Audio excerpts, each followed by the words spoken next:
Social media मेरा research topic है और काशी हिंदू विश्वविद्यालय के छात्र छात्राओं पे मैंने शोध किया है, शोध कार्य।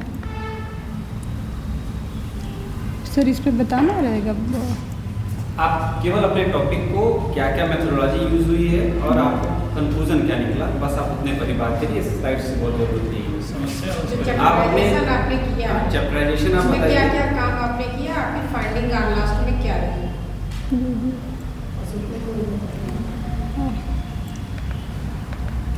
पहले तो ये परिचय है सोशल मीडिया का और फिर साहित्य समीक्षा,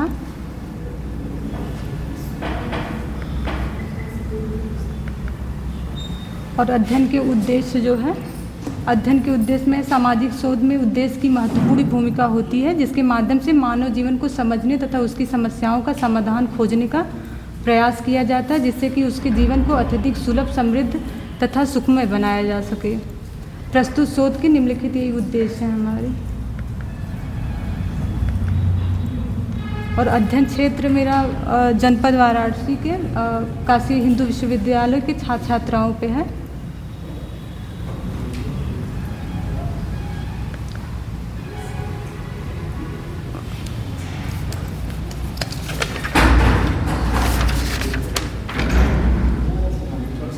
मेरा समग्र संख्या 29,571 है, जिसमें कि 302 मेरा सैंपल साइज है।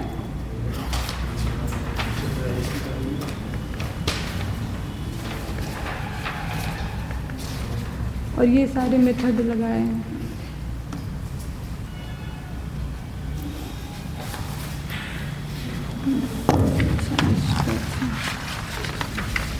आप सीधे सीधे अपने अध्ययन के उद्देश्य बताइए और उद्देश्य में आपको क्या मिला, बस वो जो उसको छोड़ दीजिए, अब स्लाइड छोड़ दीजिए। आप यहाँ से आप अपने उद्देश्य बताइए और उस उद्देश्य की कहाँ तक पूर्ति हुई है उसकी पर चर्चा कीजिए। ऑब्जेक्टिव्स आपके ये है ना? जी जी बताएं, बारी बारी से ऑब्जेक्टिव्स बताएं और उसमें क्या आपको मिला, आपके उद्देश्य की पूर्ति हुई या नहीं हुई, जी जी ये भी आप बताइए। अध्ययन के उद्देश्य में पहला पॉइंट है जनसंचार माध्यमों के उद्भव एवं विकास यात्रा की तथ्यात्मक व्याख्या करना, युवाओं पर जनसंचार माध्यमों के प्रभाव के परिणाम स्वरूप उनकी सामाजिक, आर्थिक एवं राजनैतिक स्थिति का अध्ययन करना, मनोवृत्तियों एवं जीवन शैली पर जनसंचार माध्यमों के पड़ने वाले प्रभाव का अध्ययन करना, जनसंचार माध्यमों का युवाओं के सांस्कृतिक जीवन पर पड़ने वाले प्रभाव का अध्ययन करना, और सामाजिक मूल्य एवं प्रतिमानों पर जनसंचार माध्यमों के प्रभाव का अध्ययन करना। शिक्षा, मनोरंजन, रहन सहन, खान पान पर पड़ने वाले जनसंचार माध्यमों के प्रभाव का अध्ययन करना, विभिन्न विकास योजनाओं के संचालन एवं सफलता पर जनसंचार माध्यमों के प्रभाव का अध्ययन करना। ये शिक्षा के उद्देश्य के पॉइंट हैं। शांत रहिए सर। ये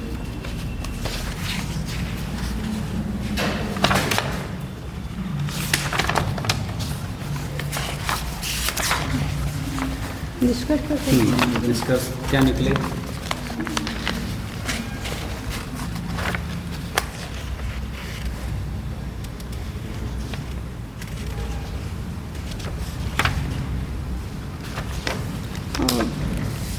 निष्कर्षों से अनुसंधान की प्रथम उपकल्पना जनसंचार माध्यमों के प्रभाव से परंपरागत मूल्यों एवं प्रतिमानों में परिवर्तन आया है, एवं द्वितीय उपकल्पना जनसंचार माध्यमों के प्रभाव से महिलाओं की परिस्थिति में परिवर्तन आया है, तथा तीसरी उपकल्पना जनसंचार माध्यमों के प्रभाव से आधुनिकीकरण की प्रक्रिया को बढ़ावा मिल रहा है, और चौथी उपकल्पना जनसंचार माध्यमों के प्रभाव से सामाजिक संबंधों में परिवर्तन हो रहे हैं, सही सिद्ध हुई है।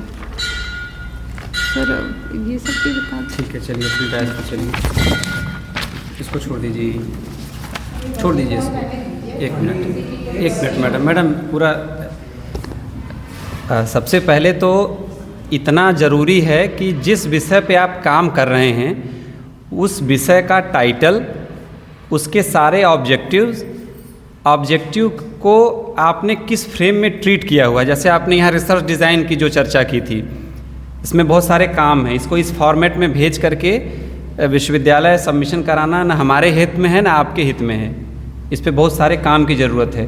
तीन आपने रिसर्च मेथोडोलॉजी अडॉप्ट की है और आपके कंक्लूज़न ये बताते हैं, जितना मैं इसको देख पाया हूँ उसमें आपने 4 हाइपोथेसिस फ्रेम का इस्तेमाल किया हुआ है और इसके बावजूद 8 रिसर्च ऑब्जेक्टिव्स होने के बाद भी आपका कंक्लूज़न जो है वो 3-4 पैराग्राफ में समेटा गया है। ये चीज़ें ठीक नहीं हैं। और दूसरी चीज़, JRF कैंडिडेट हैं, आप लोगों ने 5 साल तक क्या काम किया है, कम से कम इतना तो प्रेजेंट करने का आपके पास होना चाहिए कि जो काम आपने किया उसके बारे में सबसे ज़्यादा समझ आपको है। यहाँ जितने लोग बैठे हैं उसमें से न कोई सोशल मीडिया के सामाजिक आर्थिक प्रभावों से परिचित है और न कोई आपके रिसर्च ऑब्जेक्टिव, आपके हाइपोथेसिस, स्टेटमेंट ऑफ प्रॉब्लम और कंक्लूजन से। हम लोग बच्चों को भी पढ़ाते हैं कि जो शोध का मूल काम है वो ये है कि या तो वो जो थियोरेटिकल फ्रेमवर्क है उसको इन्हेंस करने का काम करे, यानी जो थियरी बनाई गई है, जो उसके पीछे सिद्धांत बनाए गए हैं, उन सिद्धांतों को जन सामान्य तक ले आए या उसका एक सामान्यीकरण निष्कर्ष प्रस्तुत करे। तो थियरी को बिल्ड करना रिसर्च का एक बड़ा ऑब्जेक्टिव होता है। और दूसरा जो ऑब्जेक्टिव है वो ये है कि जो शोध हो रहा है उसका जनमानस पर क्या असर पड़ रहा है। भाई, जैसे आपने कोई एक बड़ी औषधि खोजी कि आपको पता है कि ये दवा कैंसर के ट्रीटमेंट में बहुत फ़ायदेमंद हो सकती है, अगर वो एक सामान्य निष्कर्ष के रूप में मेडिकल स्टोर तक नहीं पहुंची या कैंसर के पेशेंट तक नहीं पहुंची तो आपके शोध का कोई अच्छा उद्देश्य नहीं था। तो एक बड़ा उद्देश्य जो जनसामान्य तक पहुंचने वाला संदेश है वो भी आपके थीसिस में नहीं है, क्योंकि हर किसी आदमी के पास थीसिस पढ़ने का इतना समय तो होता नहीं है। आपने थीसिस कंपाइल की, आपका सुपरवाइज़र जानता है कि आपने उसमें क्या लिखा है, आप जानते हैं कि उसमें आपने क्या लिखा है। इसके अलावा जो आदमी टाइप करता है उसको भी नहीं पता होता है, क्योंकि उसके पास 1000 थीसिस टाइप करने के लिए आती है। दिन भर वो यही काम कर बैठता है, कीबोर्ड पे पीट करके आपकी थीसिस निकाल देता है। और तीसरा, कोई आदमी आपके थीसिस को अंतिम में पढ़ता भी नहीं है। जिस प्रारूप में आप लोग थीसिस ले करके आए हैं वो प्रारूप ठीक नहीं है थीसिस का। हम व्यक्तिगत रूप में इसकी संस्तुति भले ही कर दें, लेकिन ये सामाजिक और शैक्षणिक जगत के लिए ये चीज़ ठीक नहीं है। रद्द करना कोई उद्देश्य नहीं है, लेकिन उसमें कुछ सुधार की ज़रूरत है आपकी थीसिस में। तो व्यक्तिगत रूप में मैं इस सदन के सामने आपसे ये निवेदन करूँगा कि कम से कम थीसिस को आप एक एक चैप्टर के रूप में फ्रेगमेंट करिए, 2, 4, 10 दिन समय लीजिए, उसको ठीक कराइए। क्योंकि अगर इस स्तर पे ठीक नहीं हुआ तो कल को हम एक्सपर्ट के पास भेजेंगे, वहाँ से रिजेक्ट होके आएगी तो आपके लिए भी दिक्कत होगी, हमारे लिए भी दिक्कत होगी। पूरे थीसिस में कोई एक स्ट्रक्चरल फ्रेम दिख ही नहीं रहा है और एटलीस्ट एक JRF कैंडिडेट से हम ये एक्सपेक्ट नहीं कर सकते हैं। 5 साल तक गवर्नमेंट ने आपको एक अच्छी स्टाइपेंड दी, मुझे लगता है कि कम से कम 25 लाख रुपए आपको इस फेलोशिप के रूप में मिले होंगे। चूँकि हम लोग भी JRF रहे हैं तो इतना पता है, बिना किसी लाग लपेट के एक स्टाइपेंड की अमाउंट आपके खाते में आ जाती है, एक कंटीजेंसी अच्छी खासी हैंडसम मिलती है। तो इतना आपसे गवर्नमेंट एक्सपेक्ट करती है। ये जो आप थीसिस जमा करते हैं ये ऑलरेडी जाती है डिपॉजिटरी में, UGC की इन्फिनिट डिपॉजिटरी में जाती है। कल को हम लोगों ने अपने थीसिस पर एक अच्छा खासा काम किया है, लेकिन जब एकेडमिक एनवायरनमेंट में आए तो वो थीसिस देख के अब हंसी आती है कि क्या काम ये हम लोग करके दिए हैं। ये काम तो 2 महीने का था जिसको हमने करने में 4 साल लगा दिए। आप लोग तो 5-5 साल लंबा समय लगा करके आ रहे हैं। तो ये चीज़ें थोड़ा सा on ethical ground I don't think it's appropriate. तो इसको रिजेक्ट नहीं कर रहे हैं, लेकिन मैं पर्सनली रिकमेंड करता हूँ कि इसमें कुछ सुधार की गुंजाइश है। 2, 5 दिन, 10 दिन और समय लीजिए। इसको एक एक चैप्टर के रूप में, यहाँ तमाम लोग हैं, मेरे पास भी आइए, बाकी अनिल सर से भी मिलिए, उसको ठीक कराइए। क्योंकि और दूसरी चीज़, अब चूँकि हमारे शोध निर्देशन में ये काम नहीं किया गया है, नहीं तो इस तरीके की चीज़ें नहीं आती, लेकिन इसके पहले भी जो 2-3 थीसिस जमा हुई उसके पीछे हम लोगों को महीना भर जूझना पड़ा। तो तुरंत ले करके आए वो चीज़ जमा हो जाए। जैसे मैडम का जो इनिशिएटिव था कि नहीं प्री सबमिशन होना चाहिए, शुरू में हम लोगों को भी लगा कि ये चीज़ क्या है, सबका ऐसे ही जमा होता है, आपका भी जमा हो जाइए। इसका मेरे पास परसों फ़ोन आया, सर हम सोचे बस जमा हो जाएगा ऐसे ही। तो ये सोचना ठीक नहीं है। जमा हो जाना, डिग्री का एकमात्र उद्देश्य होना, ये चीज़ भी अपने आप में बहुत गलत है। मैडम ने शुरू में भी हम लोगों को कहा कि नहीं, एक प्री सबमिशन की जो औपचारिकता है होनी चाहिए। असहजता सबको आती है, हम लोगों को भी जब डायस पे खड़ा किया जाता था तो बड़ा असहज लगता था बोलने में, अभी भी होती है। 4 साल धीरे धीरे करियर पूरा हो गया, 5वें साल में चल रहे हैं एकेडमिक करियर के, और लगभग 10 साल से एकेडमिक एनवायरनमेंट में रहे हैं। लेकिन आज भी सेमिनार कॉन्फ्रेंस में जाते हैं, डायस पे खड़ा कर दिया जाता है तो गला सूखने लगता है। तो पोस्ट ग्रेजुएट स्टूडेंट होने के नाते कम से कम अपनी बात को रखने, और उस बात को रखने जिस पर आपने पिछले 5 साल से काम किया हो, इतना आपके अंदर इसका होना चाहिए हुनर कि आप उस बात को अच्छे से रिप्रेजेंट कर सकें।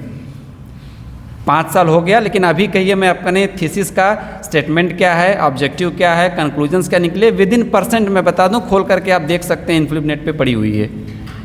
ये चीज़ें ठीक नहीं है एक शोध छात्र के रूप में। और एक एकेडमिक इन्वायरमेंट के आप टॉप मोस्ट डिग्री के बहुत बिल्कुल करीब हैं। एक औपचारिकता बस बचती है जमा करने के बाद वाइवा की, सबकी हो जाती है, आपकी भी हो जाएगी। लेकिन इस फॉर्म में इस थीसिस को उस डिपॉजिटरी में भरना और उस आदमी के सामने ले जाना जिसने आपको इतना फाइनेंशियल ग्रांट दिया हुआ है, टैक्स पेयर के पैसे का ग्रांट दिया हुआ है, ये चीज़ थोड़ी ठीक नहीं है। तो मैं व्यक्तिगत रूप में गरिमा जी से निवेदन करूंगा कि इस पर थोड़ा सा, इसको कुछ नहीं करना है, एक चैप्टर पे आपको 3-4 दिन समय दीजिए, वो ठीक हो जाएगा। और अभी ये प्री सबमिशन, और ये नहीं समझिएगा कि प्री सबमिशन ये कोई कैंसिलेशन का प्रोसीजर है। प्री सबमिशन के बाद भी पीएचडी ऑर्डिनेंस चाहे 2016 हो, पीएचडी ऑर्डिनेंस 2018 हो, या नए एकदम लेटेस्ट जो ऑर्डिनेंस आए हैं 2020 और 22 के, सब ये कहते हैं कि प्री सबमिशन के बाद भी थीसिस की लैंग्वेज बदली जा सकती है, थीसिस का फ्रेम बदला जा सकता है, रिसर्च मेथोडोलॉजी बदली जा सकती है, इवन पूरा टॉपिक बदला जा सकता है अगर डीआरसी रिकमेंड करे तो रिसर्च सेल के कन्वीनर होने के नाते मैं बाकी सदस्यों से फिर इस बारे में बात करूंगा, और मैं व्यक्तिगत रूप में आपको ये सुझाव दूंगा कि इस पर कुछ काम की ज़रूरत है, उसको करिए, उसके बाद इस थीसिस को हम लोग यहाँ से फॉरवर्ड कर देंगे। बाकी सदन जिस तरीके के अपने विचार रखेगा उसका हम स्वागत करते हैं, और फिलहाल के लिए जो ये थीसिस है इसमें थोड़े से सुधार की गुंजाइश है, किया जा सकता है और एक अच्छी थीसिस बिल्ट हो सकती है। तो इस पर व्यक्तिगत रूप में मैं स्वयं काम करूंगा और इसको ठीक करके इसको वापस हम इस स्टेज में ले आने का पूरा प्रयास करेंगे कि एक अच्छी थीसिस के रूप में कंपाइल हो सके। ठीक है, इसके बाद जो अगले कैंडिडेट हैं हम उनको बुलाते हैं। हाँ सर, कोई और सुझाव हो तो सर बताएं। जो लक्ष्य होता है सर होता है कि आपने शायद बदलाव कर दीजिए। जी, तो हमारे विचार से 2 चीज़ तो मैं बहुत अच्छा देख रहा हूँ। टॉपिक बहुत अच्छा है, इसमें 2 राय नहीं है, क्योंकि सोशल मीडिया का देखिए प्रभाव देखा गया है और मन एकदम क्लियर कट है कि बहुत रेलिवेंट टॉपिक है। इसके ऑब्जेक्टिव बहुत अच्छे बनाए गए हैं, इसमें 2 राय नहीं है।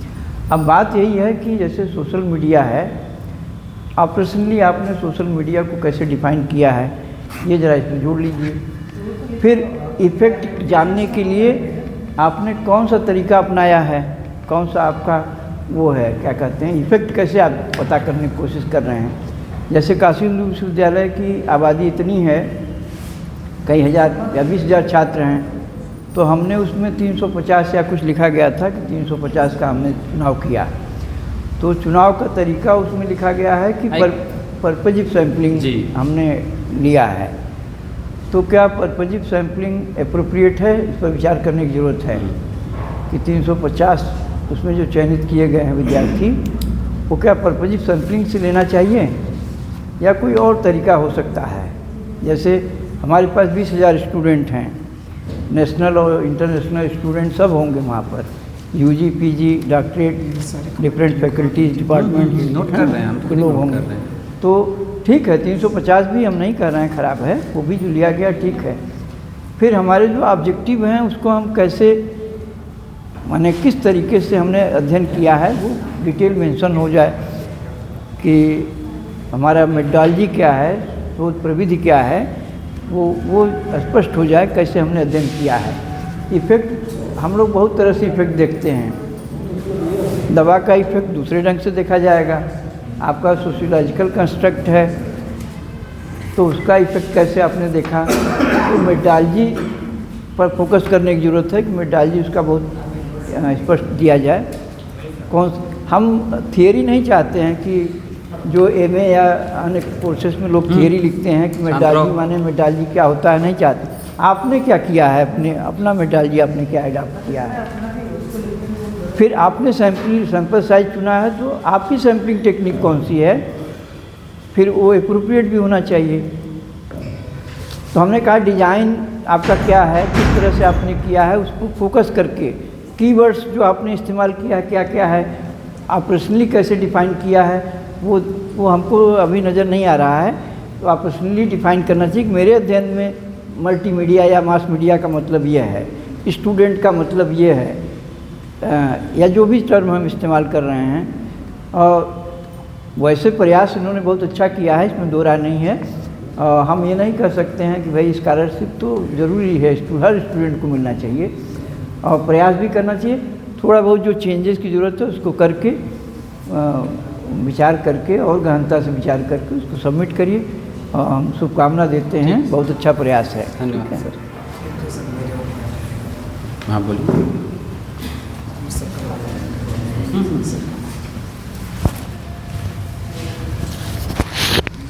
इस चरण के बाद हम इस सदन में उपस्थित समस्त सम्मानित सदस्यों से आग्रह करते हैं कि यदि आपके कोई प्रश्न हैं तो आप सादर आमंत्रित हैं।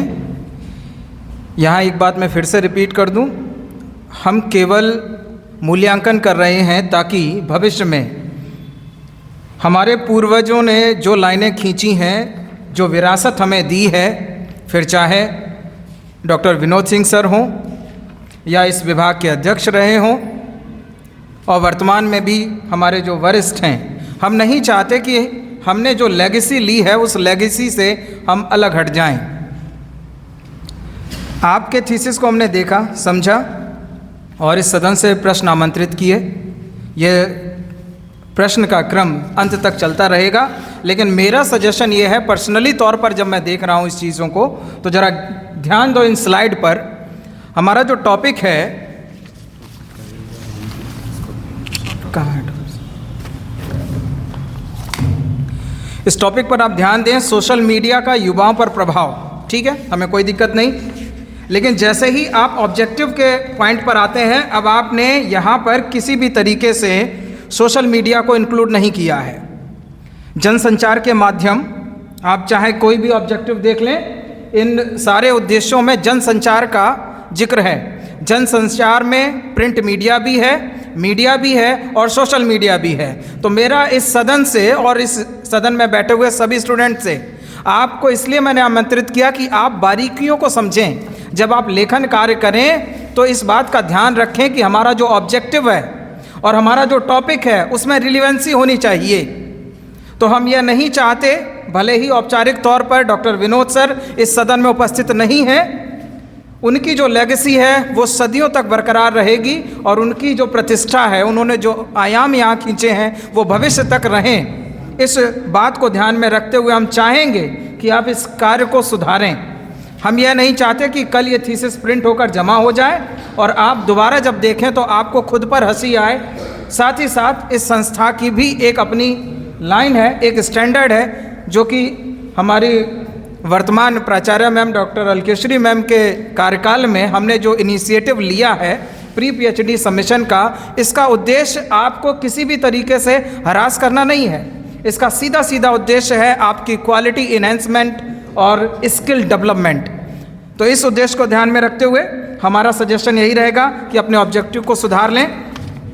आपने प्रभाव की बात की है। जब कभी भी हम इम्पैक्ट की बात करते हैं तो एक्सपेरिमेंटल रिसर्च मेथोडोलॉजी और फ्रेमवर्क हम यूज़ करते हैं। हमने इस पूरे डॉक्यूमेंट में कहीं भी थ्योरेटिकल फ्रेमवर्क, एक्सपेरिमेंटल के सारे कंपोनेंट्स, साथ ही साथ जो बेसिक कॉन्सेप्ट है एक रिसर्च को कंप्लीट करने के लिए, तथ्य, अवधारणा, सूक्ति यानी सिद्धांत और अंत में आकार, यहाँ पर कोई भी कोरिलेशन नहीं है।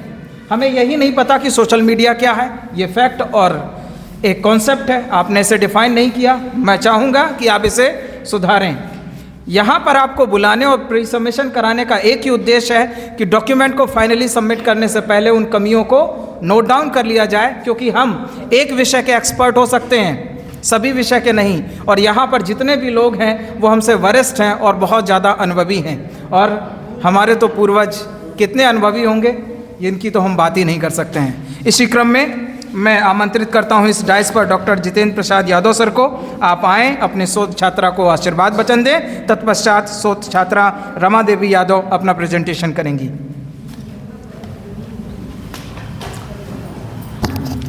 हेलो। इस सेमिनार हॉल में उपस्थित प्राचार्य मैम और डॉक्टर विजेश मिश्रा सर और डॉक्टर प्रतिभा मैम और डॉक्टर आशुतोष पांडे सर और डॉक्टर अनिल सर और डॉक्टर सफ़ीउल्लाह अंसारी सर और कृष्ण सर को धन्यवाद मैं देता हूं कि आपने इस सेमिनार हॉल में उपस्थित हुए।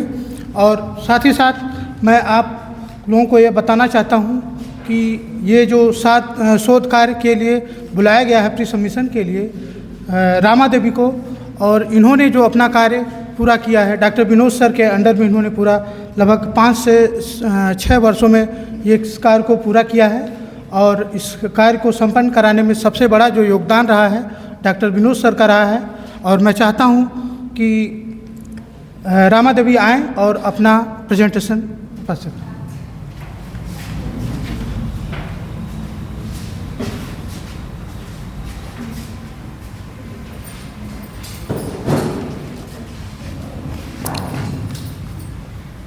महाविद्यालय की प्राचार्य को मैं सादर प्रणाम करती हूँ और वरिष्ठ जितने भी प्राध्यापकगण हैं उनको भी मैं प्रणाम करती हूँ। और मेरा टॉपिक है वृद्धजनों की सामाजिक समस्याओं का समाजशास्त्रीय अध्ययन रायबरेली जनपद के विशेष संदर्भ में। तो सर मेरे जो अध्ययन के उद्देश्य हैं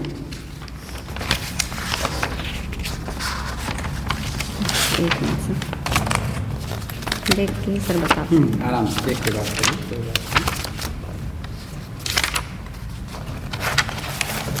सर सॉरी, अध्ययन के उद्देश्य पहला है कि समाज में वृद्धजनों की सामाजिक समस्याओं जैसे मानसिक, आर्थिक एवं सामाजिक समस्याओं का अध्ययन करना है। दूसरा है वृद्धजनों की दैनिक जो क्रियाकलाप हैं उनका अध्ययन करना है। तीसरा है वृद्धजनों की जो युवा पीढ़ी है वो वृद्धजनों के उसमें कैसे अपना दृष्टिकोण कैसे रखती है वो।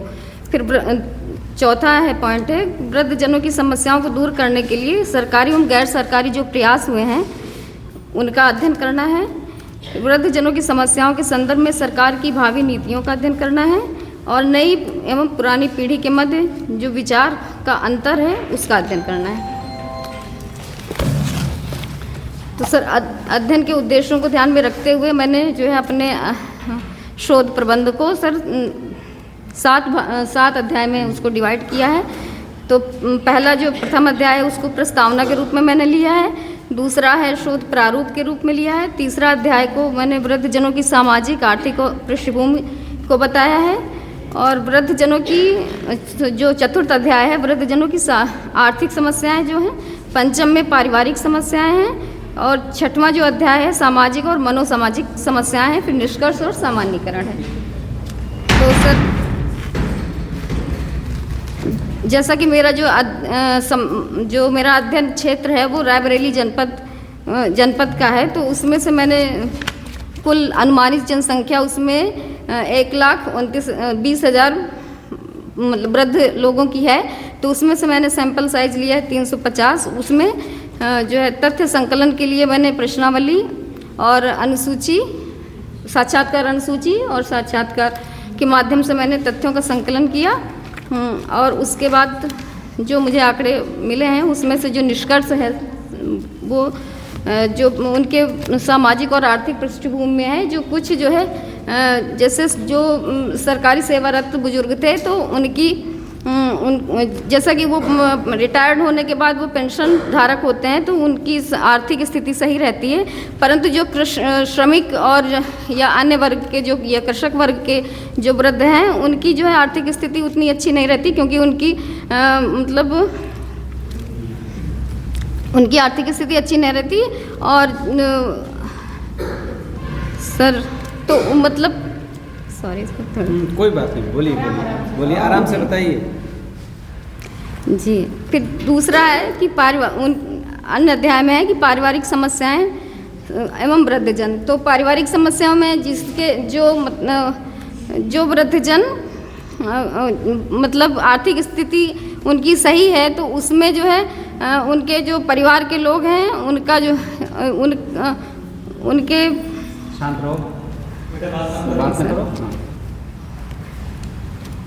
सॉरी सर यार। कोई बात नहीं, आराम से बताओ। इसको छोड़ो, उसको देखना छोड़ो। आप ये बताओ कि जो ऑब्जेक्टिव आपने लिए हैं उसका क्या क्या निष्कर्ष निकला। 7 ऑब्जेक्टिव्स हैं आपके, उसके क्या क्या निष्कर्ष निकाले आपने?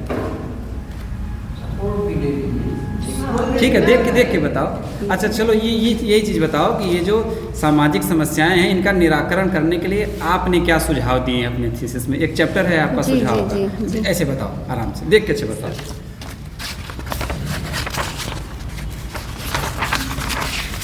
हमारे खड़े होने से दिक्कत नहीं है, हम आपके सपोर्ट के लिए खड़े हैं। जी सर, पता है सर। हाँ सर, जो मैंने मतलब शोध अध्ययन में अपने सुझाव दिए हैं, क्योंकि वृद्ध अपने उम्र के हिसाब से अनेक अनुभव लिए होते हैं, उनको भी परिवार में उचित महत्व देना चाहिए और उनका सम्मान करना चाहिए, जो कि आज की युवा पीढ़ी उनको उतना सम्मान नहीं दे पा रही है।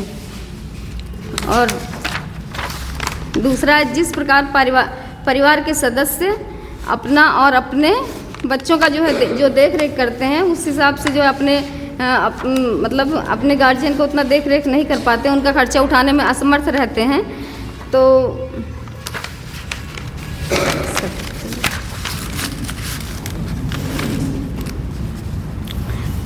सर, आखिर में वो भी हमारे माँ बाप ही हैं जिनसे हमें पाल पोस के उन्होंने बड़ा किया है, काबिल बनाया। तो थोड़ा हमारा भी जो है वो है, मतलब हमारा भी थोड़ा उत्तरदायित्व है कि उनको जो है उचित देखभाल की जो है ज़रूरत है, तो हम अपना जो है उनको दें। फिर अगला है कि वृद्धों को चाहिए कि जब तक उनका शरीर ठीक है, वो अपना जो है किसी पर बोझ ना बने और अपने जीवन यापन के लिए कुछ जो है अर्निंग करते रहें। फिर अगला है, सभी व्यक्ति अपने जीवन काल में कुछ धन अपने बुढ़ापे के लिए अवश्य रखें, जिससे उनको वृद्धावस्था में किसी के आगे हाथ फैलाना नहीं पड़े। और अगला है, प्रत्येक व्यक्ति उचित सम्मान का हकदार है। समाज में परिवार का दायित्व है कि वृद्धजनों को उचित सम्मान दे। अगला है, समाज में धार्मिक व्यक्तियों को या एनजीओ को मतलब एनजीओ जितनी भी हैं, जो उनको भी जो है वृद्धजनों की सहायता करने के लिए उचित अपने यहाँ जैसे वृद्धाश्रम वगैरह में उचित देख रेख की व्यवस्था करें। ठीक, चलिए बैठिए। सर, वो दे दीजिए, ऊपर वाला पेज, कवर पेज हमको दे दीजिए।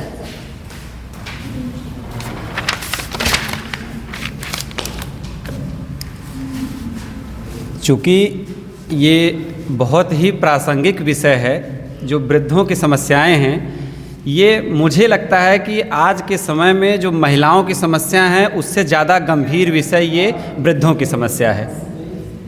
इसका कारण ये है कि जो चाहे आप पॉपुलेशन सेंसस के आंकड़ों को देखिए या जो वर्ल्ड इकोनॉमिक फोरम के तमाम आंकड़े आते हैं जो आर्थिक परिदृश्यों को देख करके बनाए जाते हैं, या वर्ल्ड हेल्थ ऑर्गेनाइजेशन के आंकड़ों को देखिए, आप अगर गौर करेंगे तो आपको ये पता चलेगा कि भारत, सब जगह लोग कहते हैं युवाओं का देश है, लेकिन ये बहुत जल्दी वृद्धों का देश होने के कगार पर है। ऐसे में एक ऐसे प्रासंगिक विषय पर शोध करना निसंदेह काबिल तारीफ़ है।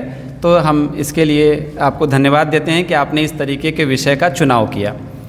कुछ ढांचागत कमियां यहाँ हम लोगों को भी दिखाई दी।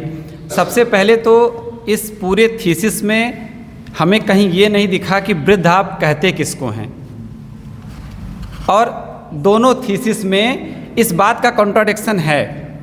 थीसिस का जो मूल होता है उसमें ये बात जरूर लिखी होनी, जितने शब्द आप लिख रहे हैं उस थीसिस में, आपको ये जरूर बताना पड़ेगा कि उसकी जो स्ट्रक्चरल डिफिनीशन है वो क्या है। यानी कि जब आप ये लिख रहे हैं कि कोई वृद्ध है, तो आपको ये बताना पड़ेगा कि वो वृद्ध किसको कह रहे हैं। आपने 60 साल वाले को वृद्ध कहा, या निगम की तरह आपने 58 साल वाले को वृद्ध कहा, प्राथमिक शिक्षक में 62 साल वाले को वृद्ध कहा, कि हायर एजुकेशन और विश्वविद्यालय वाले 65 को आपने वृद्ध कहा, या 80 साल के उस सर्जन को भी आपने वृद्ध कहा जो आज भी सर्जरी कर रहा है। काशी हिंदू विश्वविद्यालय में हमने ऐसे लोगों को देखा है जो 78 के थे। मैंने अपनी आंख से देखा है कि 78 साल के टीके लहरी साहब थे और ओटी में जाके 1.5 घंटे खड़े होकर ऑपरेशन करते थे। कहाँ से आप वृद्ध की परिभाषा निकाल रहे हैं, ये बात आपको बतानी बहुत ज़रूरी है।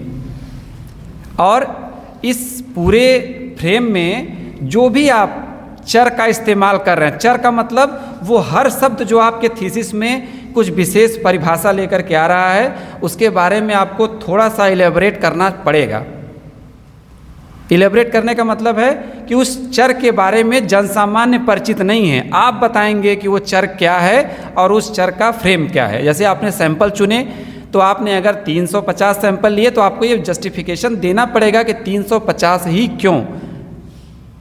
ये लाजमी सवाल है, आपके सामने हमेशा आएगा, एक्सपर्ट पूछेगा ही पूछेगा। औपचारिकता पूरी की जा सकती है, लेकिन ये एक रेलेवेंट सवाल है। और थीसिस में पर्पज़ और रिलेवेंसी दोनों बहुत महत्वपूर्ण रोल प्ले करते हैं। इन दोनों का होना भी थीसिस में उतना ही ज़रूरी है। ये भी पार्ट इस थीसिस में मिसिंग है। किसी भी अध्ययन का जब तक आप उसकी उद्देश्य और प्रासंगिकता को नहीं स्पष्ट करेंगे, तब तक वो थीसिस अपने किसी भी सारगर्भित निर्णय की ओर नहीं पहुंच सकता है। तो थोड़ा सा काम इसमें भी है। मैं जितेंद्र सर से भी निवेदन करूंगा कि इस पर थोड़ा सा ध्यान दें और इसको फिर से एक बार समराइज करें, ताकि ये एक अच्छे फॉर्म में थीसिस आ जाए। बहुत रेलेवेंट विषय है, काम भी ठीक ठाक है, लिटरेचर का रिव्यू बहुत अच्छा किया गया है इस थीसिस में, और बाकी चीज़ें भी ठीक है। लेकिन जो जहाँ जहाँ थोड़े सुझाव की ज़रूरत है, आप लोग थोड़ा सा समय दीजिए। और दूसरी बात, दोनों शोध छात्रों से, विशेष रूप से छात्राओं से निवेदन है कि कहीं से अपने मन मस्तिष्क में इस बात को नहीं ले आइएगा कि ये प्री सबमिशन या सबमिशन का जो प्रारूप है आपको परेशान करने के लिए बनाया गया है। ये इसी काम के लिए बनाया गया है। हम लोग विश्वविद्यालय में थे तो 100 लोगों को एक साथ बैठा दिया जाता था। अब पेट भर के सब सवाल करते थे। जितने शोध छात्र थे सबकी उपस्थिति होती थी, टीचर होते थे, और हर बात को पॉइंट आउट किया जाता था कि ये चीज़ें हैं, आप अपनी थीसिस में इसको ठीक कीजिए। और इतना ठीक होने के बावजूद, नाम नहीं लेंगे, एक समाजशास्त्र के प्रोफेसर थे, उन्होंने हमसे कहा कि तुम्हारे सुपरवाइजर का मुंह देख रहा हूँ, नहीं फेंक देता थीसिस में उठा के। एक केंद्रीय विश्वविद्यालय में डीन थे उस समय, अभी वाइस चांसलर हैं, लेकिन इतना उन्होंने भी कहा कि थीसिस तुम्हारी तभी जांचूंगा जब इन चीज़ों को ठीक कर लो। ये बड़ा एम्बैरेसिंग होता है जब एक्सपर्ट कहता है आपके सुपरवाइजर से कि ये काम यार तुमने कराया है, ठीक नहीं है। तो इसलिए ये प्रक्रिया ज़रूरी है कि इसको अभी से फिल्टर कर लीजिए। छन्नी जितनी बारीक होगी उतना आपके लिए आगे चल के सहूलियत होगी। तो आपको इस सेमिनार हॉल में परेशान करने के लिए, आपका एक्स्ट्रा समय ज़ाया करने के लिए नहीं बुलाया गया है। आपको बुलाया गया है कुछ संस्तुतियों के लिए। उन संस्तुतियों के साथ अपनी थीसिस में सुधार कीजिए। उसके बाद इस थीसिस को हम लोग यहाँ से प्रसन्नतापूर्वक हम लोग इसको वैल्यूएशन के लिए किसी एक्सपर्ट के पास भेजेंगे। सुझाव किसी भी और भी सदस्य के हैं तो हम उसका स्वागत करते हैं। हाँ बताएं सर। हाँ जी जी, हमारे लिए बहुत रिलेवेंट टॉपिक भी है, लोगों का अध्ययन जी ज़्यादा ध्यान दे रहे हैं क्या हाँ नहीं, इसलिए इसने लिखा है, इसलिए और ज़्यादा जरूरी हमारे लिए था। तो दो चीज़ हम देखें कि जैसे आपने कहा कि वृद्ध को डिफाइन करें कि हमारे अध्ययन में वृद्ध कौन है, हम किसको कहते हैं। ऑपरेशनली हम माने संक्रियात्मक रूप से हम वृद्ध किसको मानते हैं। हमारे थीसिस में वृद्ध का ये मीनिंग है, क्या मीनिंग है आप उसको ज़रूर लिखें। जैसे उन्होंने कहा कि 78 साल का सर्जन है, वो वृद्ध कहा गया कि किसको वृद्ध कहा गया, एज के आधार पर कहा गया या किसी आधार पर कहा गया या शारीरिक क्षमता के आधार पर कहा गया। दूसरी बात हमको जो महत्वपूर्ण लगा कि इसमें आपने वृद्धों का अध्ययन तो किया, लेकिन रायबरेली आपने चुना। तो रायबरेली क्यों आपने चुना? वो रायबरेली में कोई ख़ास बात है, वहाँ के वृद्ध अन्य जगह के वृद्धों से डिस्टिंक्ट हैं, अलग हैं, या उनकी कोई ख़ास बात है? अभी नहीं, कुछ नहीं रहे। तो जस्टिफाई हम चाहते हैं कि उसमें जस्टिफिकेशन भी हो कि हम, क्योंकि उसमें दिया था कि रायबरेली इतने अक्षांश, इतने देशांतर इस पर है, तो हमने सोचा हो सकता है अक्षांश देशांतर से कोई वृद्धों पर कोई संबंध है क्या, इसलिए बताया गया है। तो किस लिए आपने बरेली माने रायबरेली को आपने चुना है उसमें? तो रायबरेली के पीछे कुछ खास बात होगी ना कि आपने उसी को चुना। हम कहें कि रायबरेली क्यों चुना आपने भाई, दूसरा क्यों नहीं? तो जस्टिफिकेशन उसका भी उसमें मेंशन करिएगा। और अब बात आती है कि आपने ऑब्जेक्टिव बनाया, आपने हाइपोथेसिस बनाया। हाइपोथेसिस आपने रिसर्च हाइपोथेसिस लिखा है, जो हमने अभी देखा था, माननीय डॉक्टर साहब ने हमको दिया था। तो उसमें आपने परिकल्पना, शोध परिकल्पना आपने लिखा है। शोध परिकल्पना की जांच के लिए आपने कैसे परिकल्पना की जांच की, हमको समझ में नहीं आया कि आपने कोई एम्पिरिकल डाटा यानी आंकड़ा कोई इकट्ठा किया होगा। जैसे आपने कहा 350 लोगों से हमने ये सूचना लिया, तो 350 लोगों का जो सूचना है वो शब्दों के रूप में है कि आंकड़ों माने अंकों के रूप में है, उसका विश्लेषण कैसे, उस हाइपोथेसिस को आपने जो शोध परिकल्पना है उसको कैसे आपने टेस्ट किया है, कैसे आपने जांच किया कि कर सकें इसके बारे में किसी निष्कर्ष पर पहुंच सकें। तो वो चीज़ हमको नहीं दिखाई दे रहा है उसमें। तो परिणाम, पहली बात तो परिणाम नहीं दिखाई दे रहा, निष्कर्ष सीधे आप लोग बता रहे हैं। हमको पता ही नहीं है कि आपने कैसे अध्ययन किया, कैसे हाइपोथेसिस आपने टेस्ट किया, उसके आधार पर कैसे आपने निष्कर्ष निकाला, ये हम देख नहीं पा रहे हैं। जिस संक्षेप में लिखा है स्वाभाविक है नहीं देख पाएंगे, तो उस पर गंभीरता से जरूर विचार कर लीजिए, मेरा ये कहना है। आपके अध्ययन का डिलिमिटेशन क्या है, उसमें कहीं हम डिलिमिटेशन माने परिसीमन उसका नहीं किया गया है। परिसीमन यानी सीमांकन कर सकते हैं, कहीं मेंशन हमको नज़र नहीं आ रहा था कि सीमांकन भी किया गया। जैसे ये भी सीमांकन है कि हमने रायबरेली को ही, केवल डिस्ट्रिक्ट को ही लिया, ठीक है।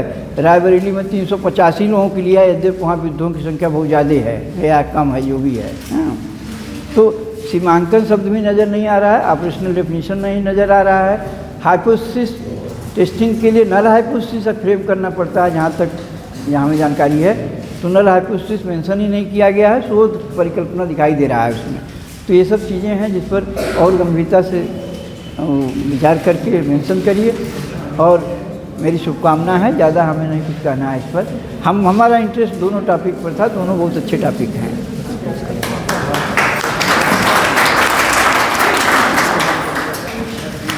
धन्यवाद सर। और इन्हीं सारे सुझावों के साथ और शुभकामनाओं के साथ हम इस सदन को ये यकीन दिलाते हैं कि बहुत जल्दी यह थीसिस अपने एक अच्छे फॉर्मेट में अपने काम को, अपने सुझाव, निष्कर्षों और जो भी इसमें संरचनात्मक थोड़ी सी कमियां हैं उनके साथ सुधार करके इस सदन को फिर से प्रस्तुत किया जाएगा। और इस पूरी यात्रा के दौरान एक बात मैं और स्पष्ट कर दूं कि आपका किसी की तरीके का आर्थिक शारीरिक शोषण नहीं होना है।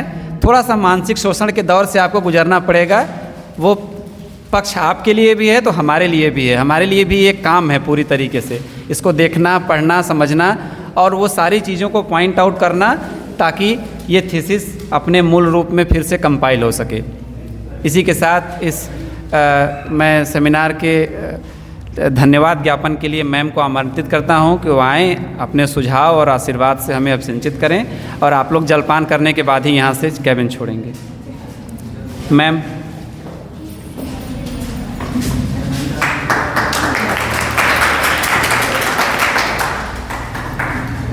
धन्यवाद आशुतोष जी।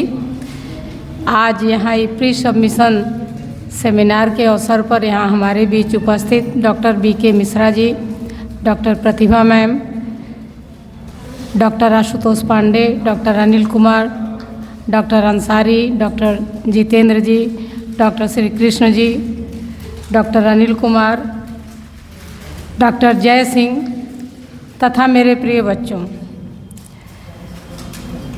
सबसे पहले आप लोग जानते हैं दूध का जला हुआ आदमी छाछ फूंक फूंक कर पीता है। आज से 26 साल पहले जब मैं कमीशन में गई थी तो वहाँ जो स्थिति मैंने देखा था वो आप लोगों को बताती हूँ।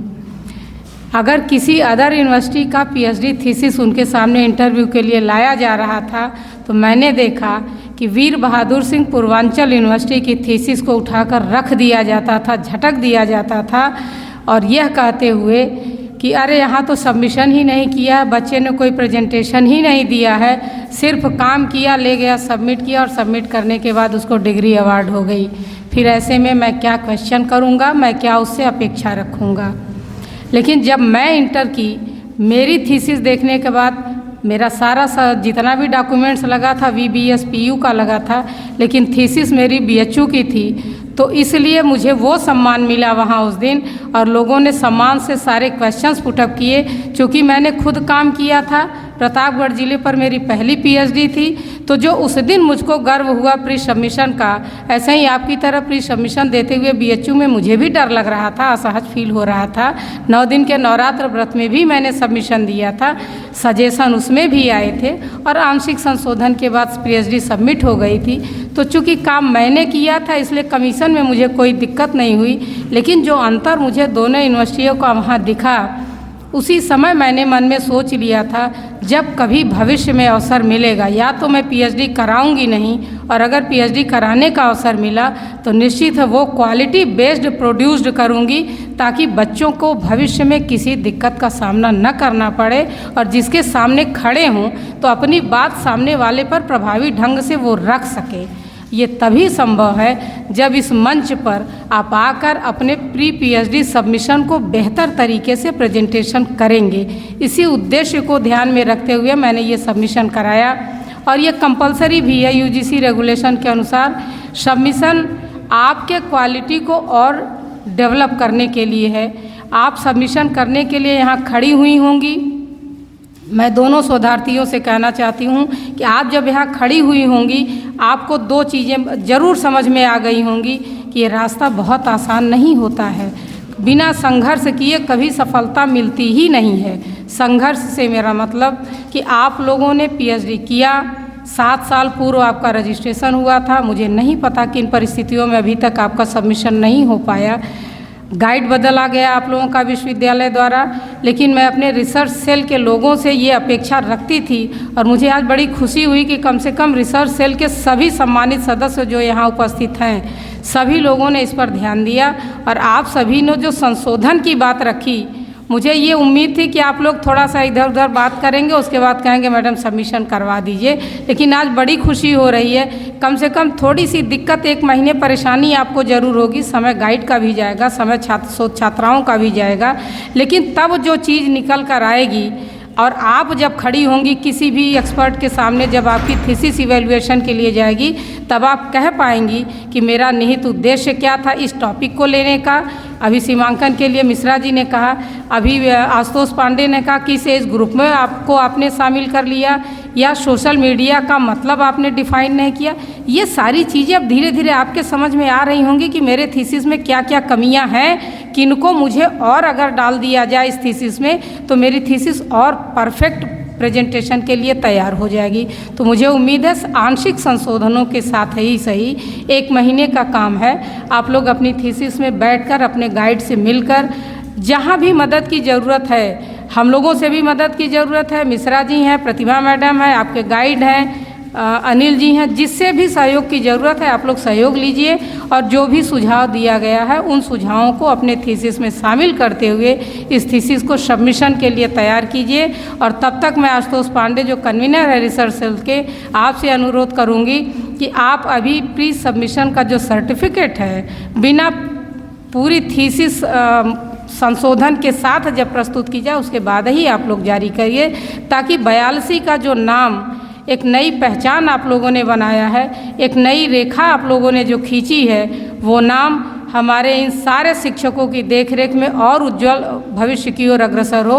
उस नाम पर कोई आंशिक भी ग्रहण मैं नहीं स्वीकार करना चाहती हूँ। मैं चाहती हूँ कि आप लोग प्रयास करिए और बेहतर से बेहतर परिस्थिति में आप दोनों शोध छात्राओं की थीसिस को सबमिशन के लिए लाइए, ताकि उनका सर्टिफिकेट देकर बाकी फॉर्मेलिटीज़ पूरी करके इनको इवैल्यूएशन के लिए भेजा जा सके।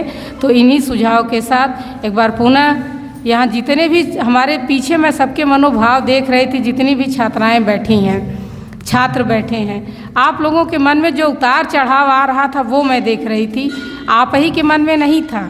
जो भी यहाँ खड़ा हो जाता है इस मंच पर आके, उसके मन के भाव को पढ़ना थोड़ा सा कठिन हो जाता है, लेकिन आपके मन की बात वहाँ से निकलकर इन बच्चों के बीच तक की दूरी, वहाँ से निकलकर यहाँ तक आने के बीच की दूरी जो तय करनी है, जिस दिन कदम कदम बढ़ाना आप लोग सीख जाएंगे, तो ये सारी समस्या आप देख रही हैं कि इन बच्चों ने अपना प्रेजेंटेशन दिया, उसके बाद जो सुझाव आया, आंशिक संशोधन किया गया।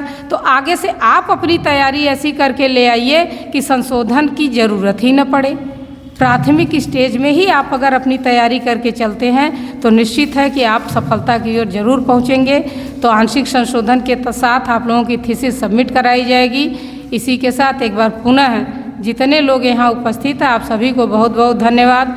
छात्र छात्राओं सभी के उज्जवल भविष्य की कामना, और एक बार पुनः रिसर्च सेल के सभी सम्मानित सदस्यों को साधुवाद, धन्यवाद। जय हिंद, जय भारत।